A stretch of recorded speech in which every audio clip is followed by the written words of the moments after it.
Good afternoon, everybody, and welcome to the 2016 general meeting for the BATC.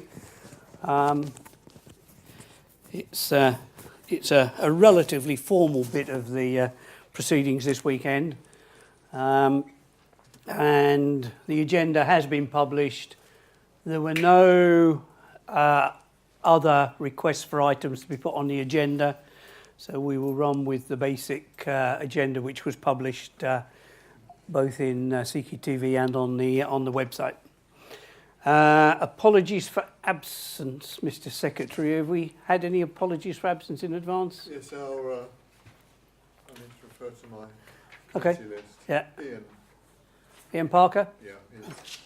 JDXZD. Okay. Anybody else? No. Okay. So no other apologies for absence were received.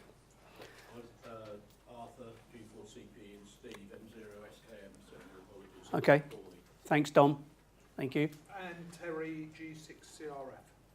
Okay. Any on the stream, by the way? All of those on the stream should have, but never mind. Okay. Minutes of the 24 general meeting. They were published actually about a couple of months after the general meeting last year, 2 years ago, so they have been on the web for a couple of years. I don't know if we've had any comments, or are people happy to accept them as a true and faithful record of what took place at that very interesting meeting in Basingstoke. Any comments first of all? No? Okay, can we have a show of hands then to adopt these minutes? Any abstentions? Okay, so the minutes were accepted.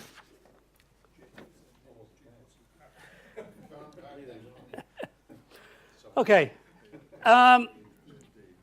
so we got two reports. They won't be very long. So we're hopefully.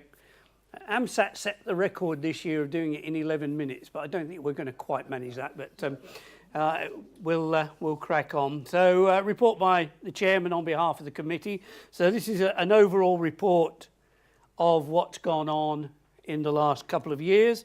First of all, just be useful to just have the committee members who are here just to stand up. Yes, Clive, Brian, David.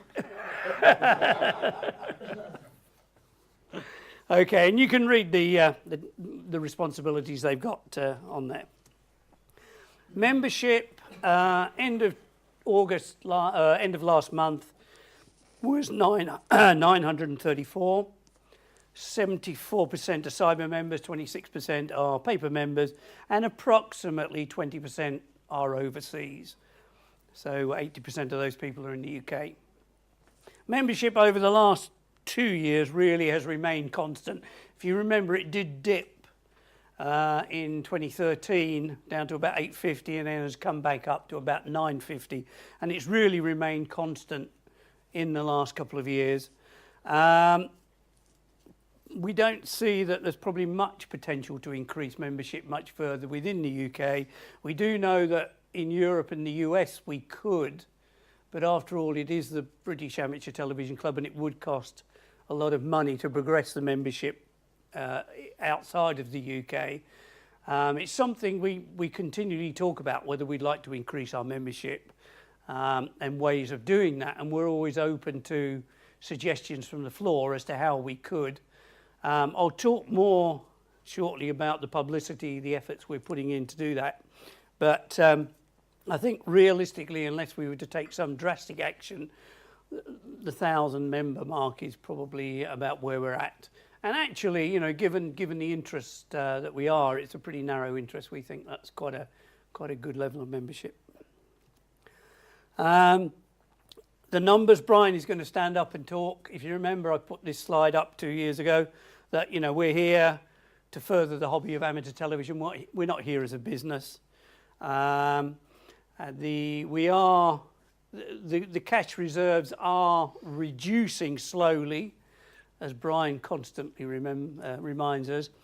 But you know, it was around about £40,000 at the end of the year, excluding shop stock, which you know is pretty comfortable. I think we would panic if it got down below about 25,000. So we believe that financially we're pretty stable and in a good place. But we should never be complacent about this. And actually, it is good to have somebody like Brian on there, just holding the ship on a steady course, because other members of the committee would go off and yeah. So it's we're pretty comfortable with the financial position. The major part, apart from membership, of the financial activity of the club, of course, is in the shop. And the shop policy is not to make a profit. I think you all know that the DTX1s, we buy those pretty much at cost. We sell them at cost. And if we ship and you use PayPal to pay, we're pretty marginal on whether we make money or not, which is why when we come to events like this, we can give what seems like a reasonable reduction on price, but it is because we haven't got that overhead of PayPal and actually delivery. We've sold well over 100 now. DATV Express we did in the early days to help get the DATV Express in the market. We did sell that, but now they've set up their own distribution network. There's no need. We don't add value to it, and it's easily accessible to you. Did you think we did sell 50, 200 plus mini tuners and the parts. And the reason why we do that is because A, there's a PCB that you can't buy anywhere else, and the tuners you can only buy in quantities of 50 or whatever from AliExpress at the price. So that's the reason why we do the mini tuner kits. Did you like parts? We don't stock anymore. Dave, G8AJN, has taken on board to hold a very limited stock, and you can buy that off his own website. And overall, at the end of 2015, the stock for the shop was nearly 5,000, but that was there was some significant number of DTX1s in there, which we have since sold. We have just ordered another, or just taken delivery of another 15, 3 of which we have sold already. So we will continue to stock the DTX1 until such time as we feel that the membership no longer wants it. We heard about CQTV yesterday. I think we need to formally thank Frank. The last couple of years, I think CQTV has been the best ever. And Frank and the authors who produce the content, it really is. Stand up, Frank. Excellent idea. I would like just to echo that it's nothing to do with me. It's the authors and the content that goes in there that makes that magazine so good. Mine's just a decoration. So modest. Postage, and I put postage first, and print cost is still a concern, and we're monitoring it closely. Brian will touch a little bit more on that. And of course, CQDATV has appeared and is established in the marketplace. We don't necessarily see it as competition. A sister publication is how it's described on the forum.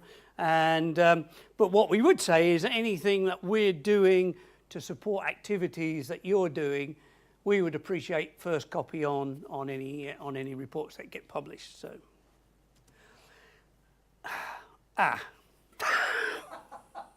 sorry, Dave. Dave, would you like to say a few words about contest? He did send me them, but I clearly didn't include them. The big thing that we've really done is introduce the activity weekends. And what that's about is it's trying to focus activity and get on air. And if you're thinking there's no activity in your area, well, guess what? There won't be any activity in your area if you don't get on air and generate activity. So even if just 2 of you go out, as long as you publicise it, it just helps build.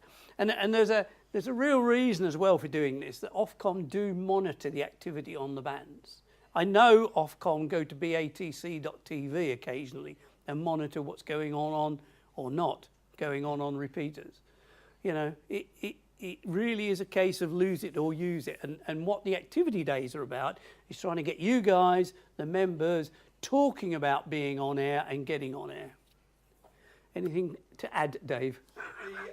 The one thing I would add, the activity days I think have been a success to the extent that in the IARU contest last year we had no entries. This year we had 13 entries.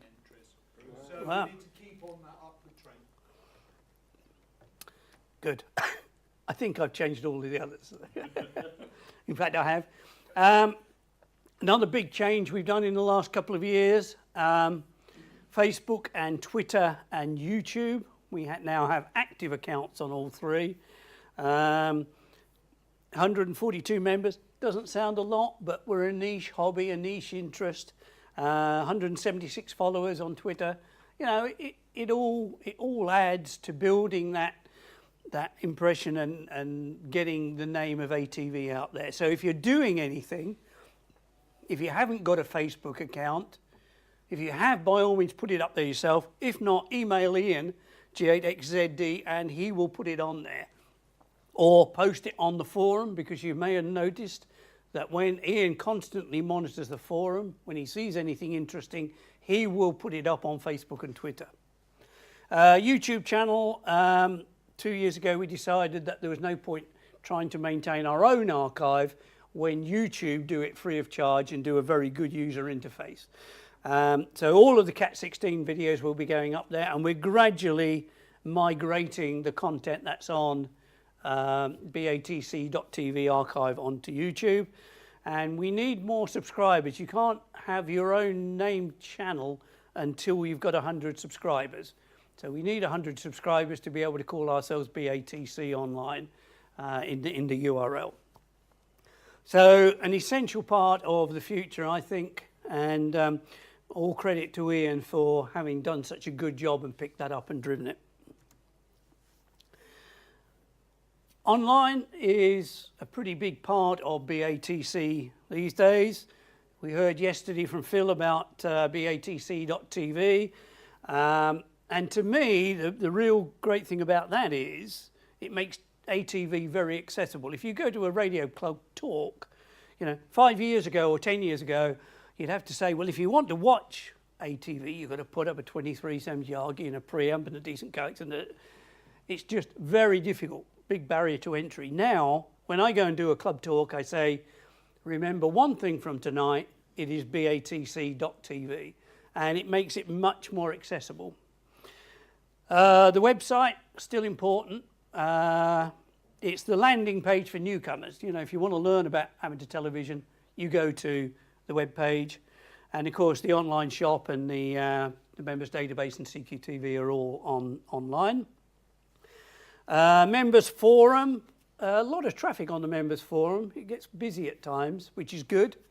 And it's much better to post anything of interest that's going on there, much better than a closed email. If you're thinking of going out portable, don't just email the person you're thinking of trying to work. Make sure you post it on the forum, because it's amazing how these things just gain momentum. The one I need to implore you to get involved with is the BATC Wiki. How many? 30 odd people have subscribed or got an account on there. If you've got something that is, the Wiki is about a reference library. So if you've got some scanned-in circuits, or got some information that you think others would be interested in, put it on the Wiki, and we gradually build up a database of information. The forum is about discussion. It's about interaction. But the Wiki is really the place to put stuff that people might need in 2 years' time or 6 months' time. And then dxspot.tv, really a great tool to try and drive contest activity. And if you want to know what's been going on during the activity and the contest weekends, it does get used, and you'll see the paths that have been worked. The future, we already talked about that. Phil said an awful lot. New generation is under development. Those of you who are watching on the stream, if after the program is finished, if you go and click on the BATC logo in the top left-hand corner, it will take you to the new WordPress website, which is already up and running and ready to go live as and when we get all of the back end done. So, you know, Phil's doing a great job. It's going to take time, but we certainly will get there. We're still really trying to be at the forefront and drive the ATV hobby forward. I think it's important as well to remember that we're not neglecting analog. All TV repeaters in the UK, apart from one, have got analog input. Still very important. When I go out portable, I've always got analog equipment. It's still an important part of our hobby. And if people think we're neglecting analog, we're not. If people think there aren't enough analog articles in CQTV, that's because you guys aren't writing them.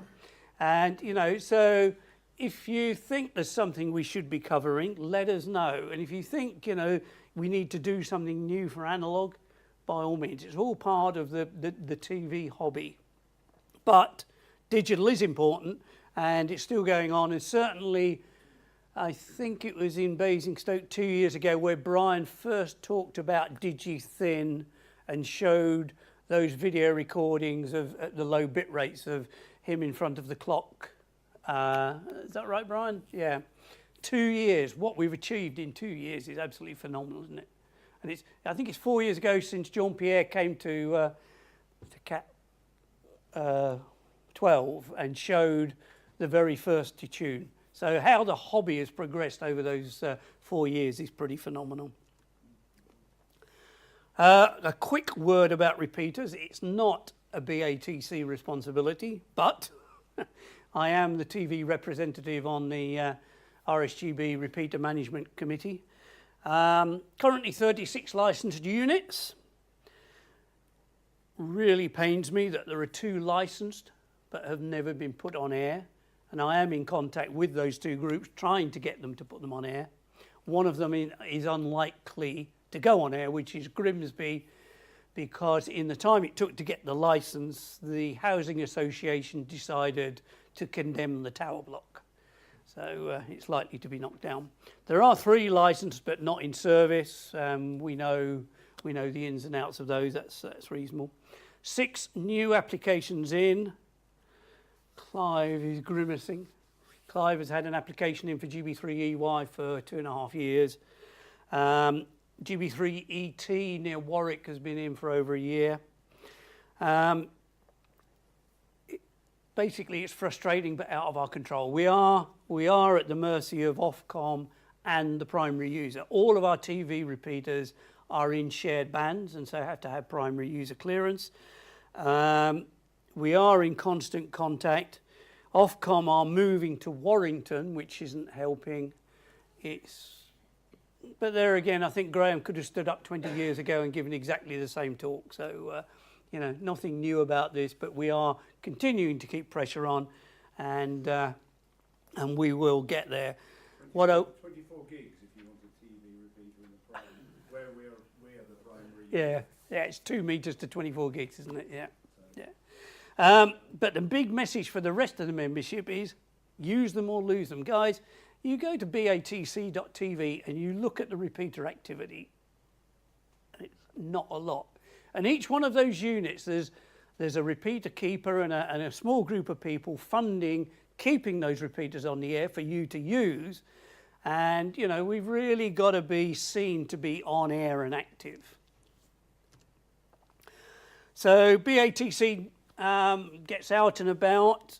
The message here is, if you want to go to a rally, we will support you with material, with banners, with whatever you need to take ATV to your local rally. Other things we've been involved in, you've heard about ISS Ham TV this year. Great exposure for ATV, really big. And, you know, we're always looking to support interesting projects. And SAOSAT2 is another one that's really going to raise the profile of ATV. If you can't go to a local radio club and do a demo of ATV when SAOSAT comes on, you know, I mean, what an opportunity that is going to be for us. BATC continues to represent ATV at all levels. The RSGB Spectrum Forum, Ofcom through the ETCC. I mean, you know, think about it. Over the last 3 or 4 years, we've gained 2 new bands. 3.4 gigahertz. We didn't have TV repeaters in there. And GB3KM has now got an input on 5.6 gigahertz. So, you know, there's 2 new bands that have been enabled for ATV as well. Microwave Committee, I sort of sit on that as well to keep an eye on what's happening in the rest of the microwave world. And as you know, we went to Friedrichshafen last year and we sat down with our colleagues around Europe to try and liaise things on 70SEMs and 1.3 gigs. So how do we see it developing? Well, I think we've got to try and broaden the appeal, you know, and we've got to be active. We've got to try and make ATV accessible to different user groups. I'm personally getting involved with a maker workshop in the town where I live. You know, these are the sorts of places where we need to be getting out there and pushing the ATV message. There's the article that's going to appear in CQTV about the Raspberry Pi with the touch screen, I think could be the basis of a great starter kit to take out and talk to your local radio clubs about. So, you know, we've got to grow the hobby through showing that you're interested and you think it's worth doing. Continue to drive digital, you know, continue to promote and protect ATV, but also, you know, through the work that Phil's doing to present that modern online image. So, you know, we're much more than just a magazine. We're financially stable. You know, we hope we're doing the right thing. Any questions? We're going to have a session at the end where the rest of the committee will be open for grilling. So, you know, think about it. If there's anything you think we should be doing, let us know. Good. So I skimmed across that pretty quickly and touched on some of the treasurers. I like the way you've got it underlined. That's where we are now. So, do you want to? Yeah, I'll use that.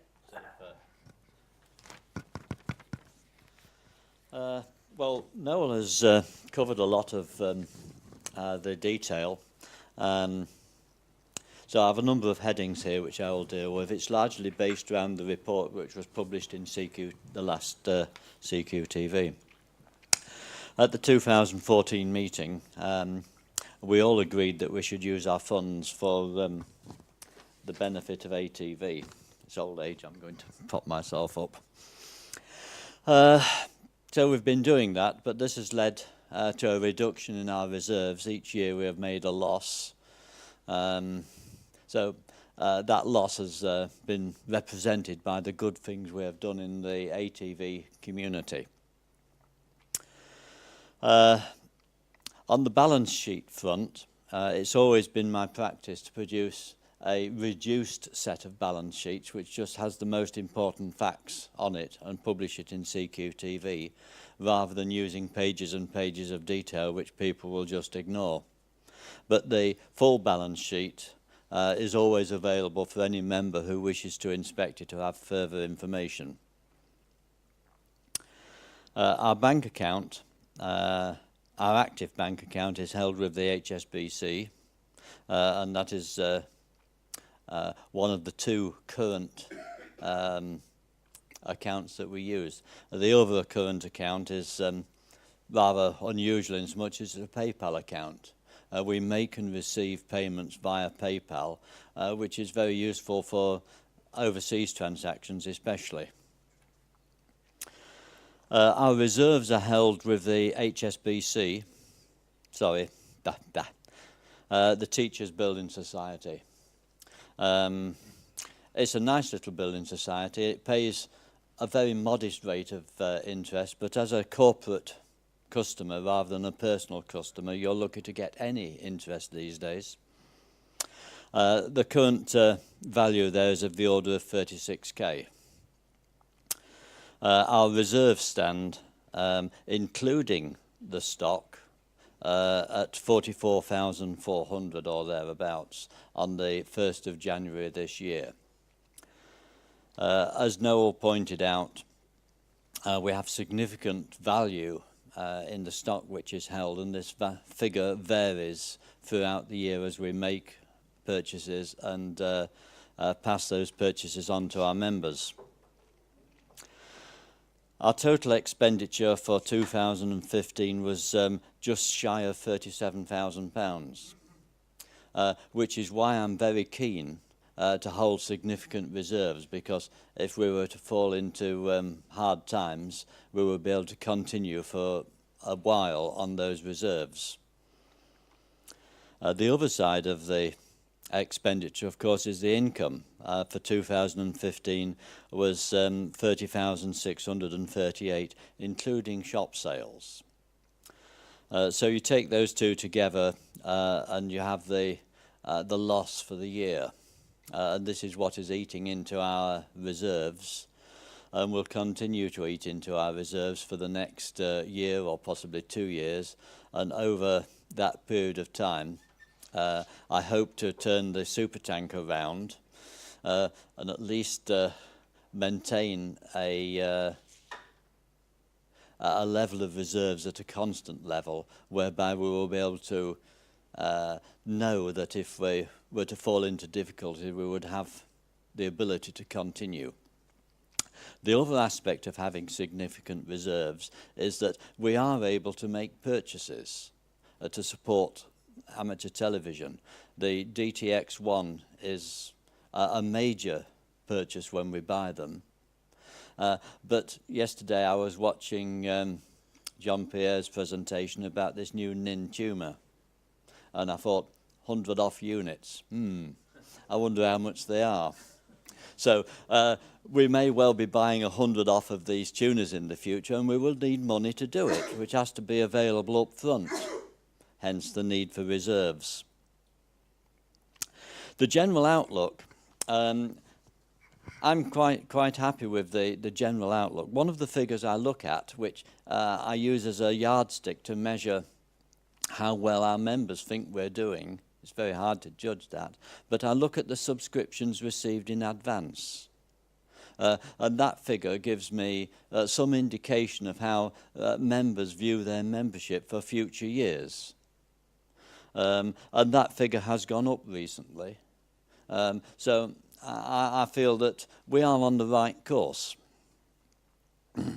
Now, the principal expenditure, which has been covered to some extent, we've used our funds to support amateur television in a number of areas. One thing we have done is, over the last couple of years, we've given various prizes and awards to encourage both constructional things and competitions. We'll be giving some awards later in this general meeting session. New publicity material was purchased, stuff like this behind me, which is used at radio rallies. The club streaming equipment has been upgraded twice, I think, to allow 16:9 and improved picture quality. And that has all come out of our reserves.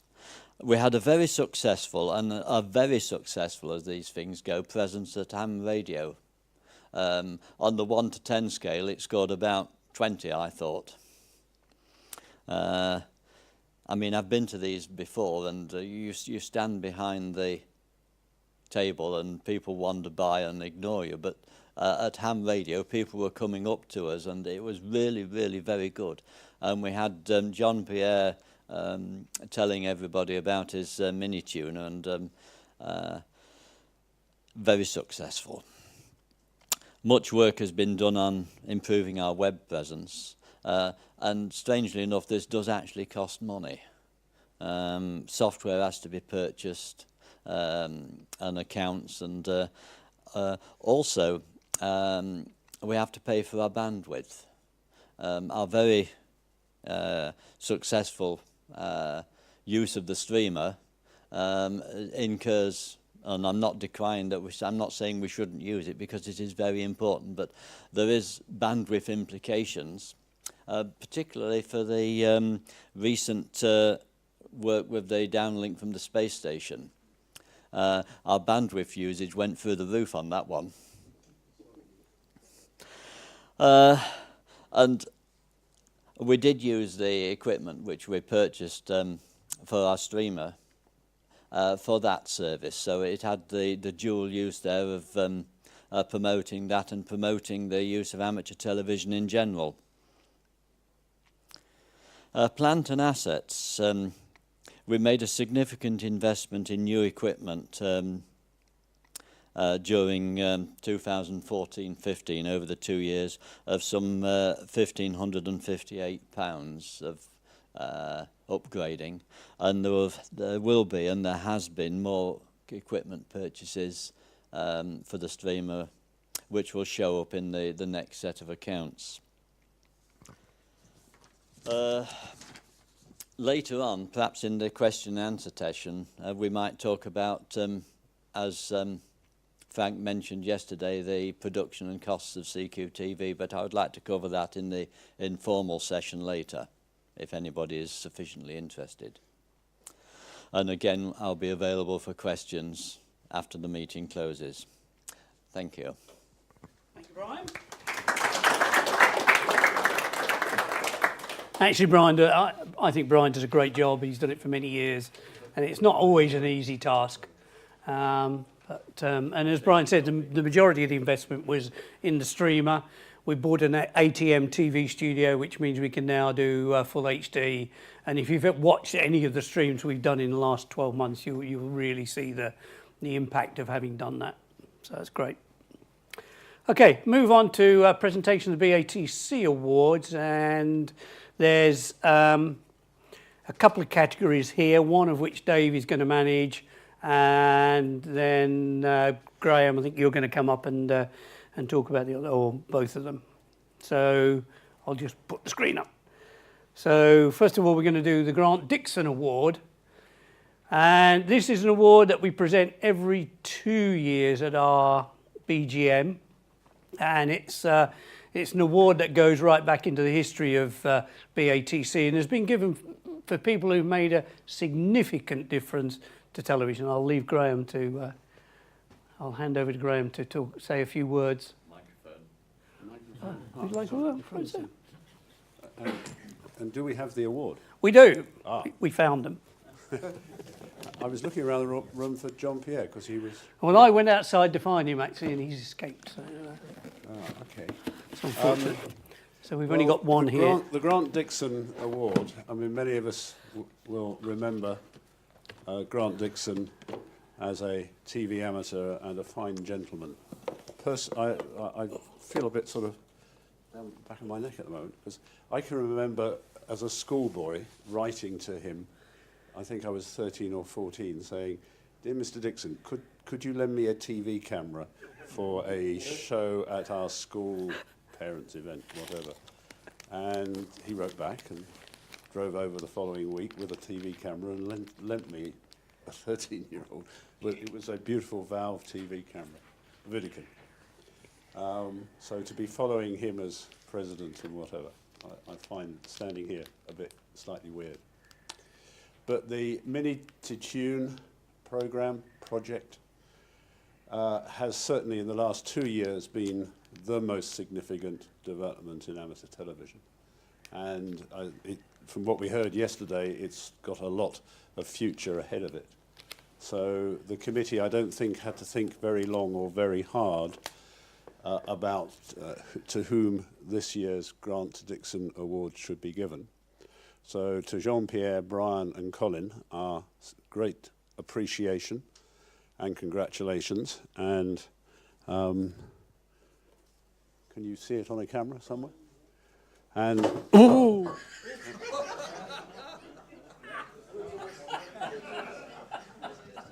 Would one of you like to come and pick it up before I drop it again? Brian, there you are.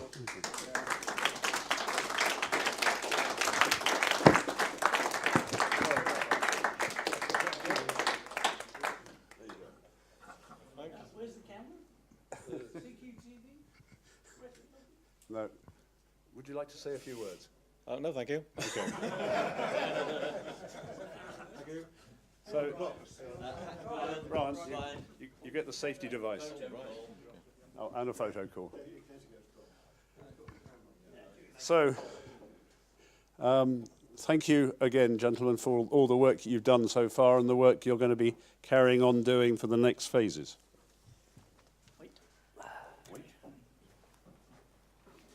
Now, moving on to the contest awards and contest certificates, there are 3 there. Obviously, as you've just heard, these awards have certainly increased the level of activity in the activity events, so that's been good. Dave tells me that he thinks there's been a lot of activity that's not been recorded, that he's not had details of. So it's entirely possible there are some out there who think, oh no, I did better than that. Well, the only way you're going to get any certificates or awards in future is to tell Dave about it. So please do that. Anyway, it's actually really good, this. The first one is for reduced bandwidth television, best contact back in the December contest, or activity weekend rather. It was between G8 GTZ, who was out portable on Walbury Hill, and a good friend of mine, Arthur, G4 CPE, on his private little hill in Bedfordshire, at a contact distance of 95 kilometres. So I think Arthur is not here, but G8 GTZ is here. Thank you. So congratulations. Thank you. And I believe Don here will pick up Arthur's certificate, if you would. Yep, good, thank you. So thank you very much. No problem. Thank you. And congratulations, Arthur. So moving on then to the best actual overall contact during the contest. 2 certificates for the best TV DX during the contest go to Rob, M0 DTS, and Bran, G4 EWJ, who was operating as G3N WR portable from Home Moss. So congratulations to both of them. Round of applause.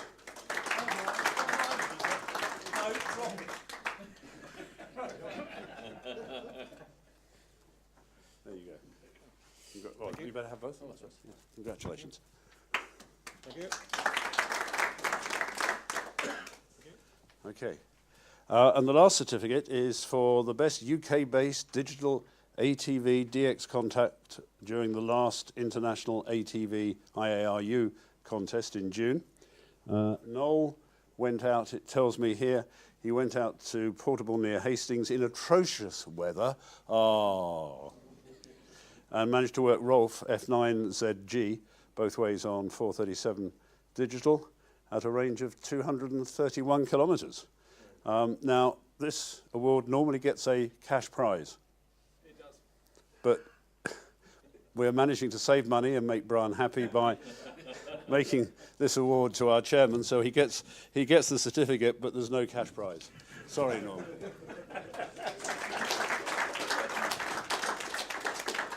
So congratulations again to everybody, and we, the BATC, will continue to offer some certificates and prizes for ATV activity. But as I said before, please let us know, and via Dave, of your activities and your claims. So thank you very much indeed, and congratulations again, everybody. Yes, if you don't enter, you won't win, is the bottom line. So, you know, there's nothing to say in the BATC contest rules that it's portable stations. This is open to anybody. So, you know, you can do it from home as well. So, thank you very much. Okay, so final item on the agenda, you'll be pleased to know, is election of committee members. But before I do that, I just want to formally say thank you to Graham for taking over as president. As you all know, Peter G3PYB, who was our president, died in January. I'd like to play a small tribute to Peter and then have a minute's silence for Peter and all of the other silent keys that have occurred that you know about in the last 2 years. I certainly know of a couple in our local area. And so just going to play a clip that I played at Peter's funeral. His wife asked me to put together a compilation of some of his activities. And so we'll play this, then we'll just have a few moments silence. Oh, no, we won't.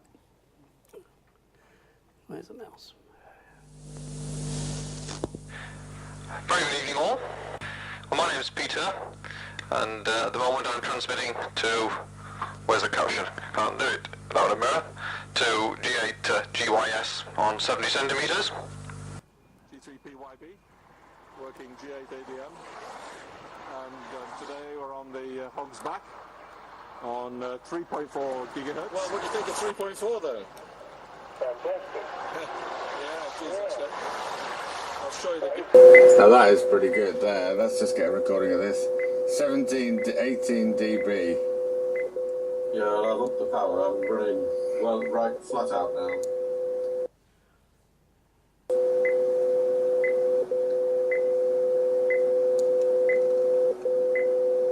So, about 35 dB shoulder height. Well, that's very encouraging. Excellent. G3PYV signing with G8 GYS, but sitting in a picture I suppose, as it's supposed to be TV. Fade, it's a fade this. So if we can just spend a few moments just remembering absent friends.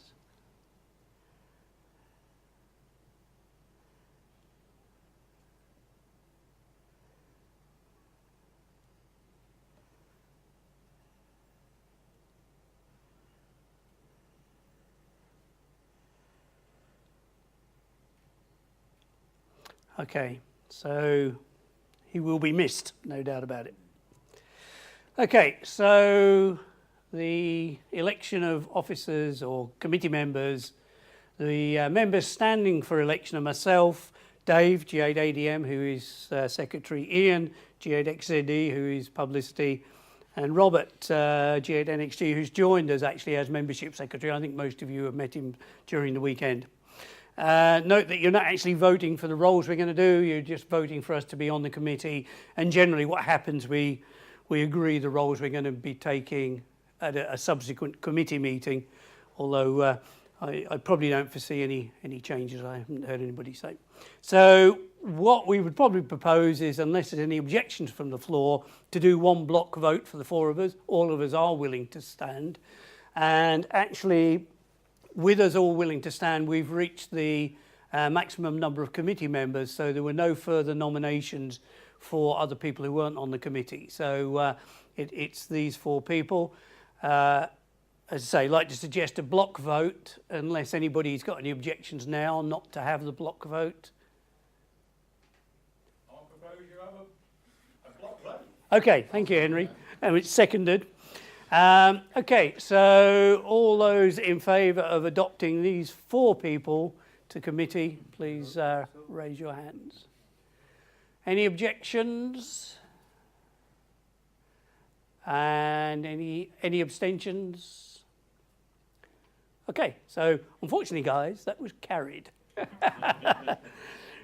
Thank you very much. So now I'd like to close the formal general meeting of the BATC for 2016 and just open up the floor for any questions. If there's not any further questions, as I say, we've got the facilities for another couple of hours. The tour, if you're booked on the tour, we meet in here at 2:30. It's now 1:15, and we'll be around clearing up or on the tour, so for the next couple of hours. So any questions either from the floor or off the stream for the committee, not just me?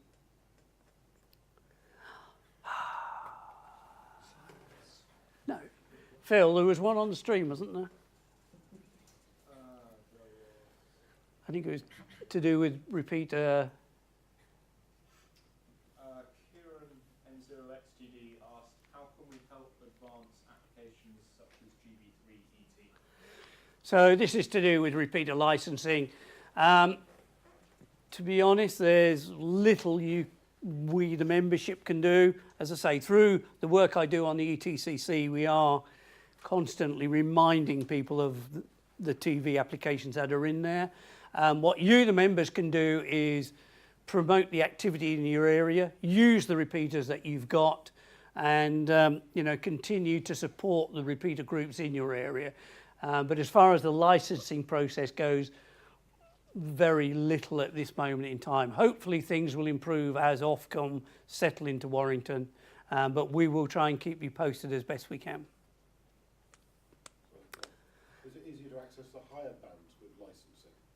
Well, we tried that. We thought 3.4 gigs would be the panacea, and the first ones came out relatively quickly, but even that seems to have slowed. So we think it's just the administration process rather than the frequencies. Yeah. If you had one with a 24 gig output, you could license it almost overnight.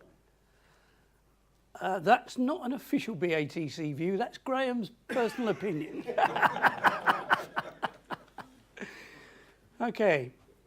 Any other questions? Brian had one. Well, I was just going to whittle on about CQTV. Do we want Brian to whittle on about CQTV? Yeah. Just a quickie. Well, Frank made a very interesting point yesterday when I was listening to his lecture about the chap with his finger on the stop button on the printer, and if he blinked, we get an extra 50 or 100 copies.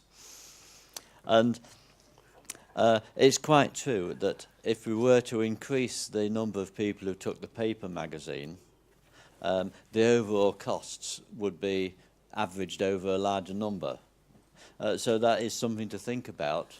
And one of the things we are considering doing is offering a route from cyber membership to paper membership, whereby you could transfer from one to the other, either at renewal or at some intermediate stage if you wished. And I did some back of the envelope calculations here. In the past there has been much calculation over the actual cost of CQTV, and rather like statistics, you can get what figures you like out of them. But it is quite true that if there were more people taking the paper magazine, the overall costs would fall. One of the significant costs mentioned is postage, which is in the UK it's a function of the weight of the magazine, and a number of our members take the magazine from overseas, and those members do pay extra to cover the additional postage costs involved. So just to some extent there is some balance there. But I just wanted to say that if we could increase the number of people taking the paper magazine, it would be a good thing, and also ensures the long-term survival of what is a premier publication. Good. Thank you, Brian. Any questions on that? Any other chaps? questions? Just wondering, is it worth a straw vote as to whether there's general interest in here and doing that within the existing members? Yes, fire away. Yeah. Those who are interested in an upgrade route. An upgrade route, yeah. Yeah. That's something I would like to do. I'm already there. Yes. I am already there. Interested, that's what we do. Oh, jolly good. So it could be something for the first year to make it, take your cyber subscription and put it towards. We'll look at what we could do. Yeah. Good. Okay, no other questions? We can either go and play television or aeroplanes, or record some aeroplanes to broadcast on your local repeater. I would like to say something, please. Oh. Many, many moons ago, nobody here will probably recognise me, but many, many moons ago, I was a member of the committee, BATC, and we used to have a beautiful, beautiful meeting place in a brewery, and it was all on tap. But basically, what I want to say today is you, the committee, have done a brilliant, brilliant job here today. And I think you, sir, are the man that's been running it. Right, so thank you very, very much. It's been a brilliant place, but I haven't got round to seeing any of the aircraft. Thank you once again, very, very much. Thank you.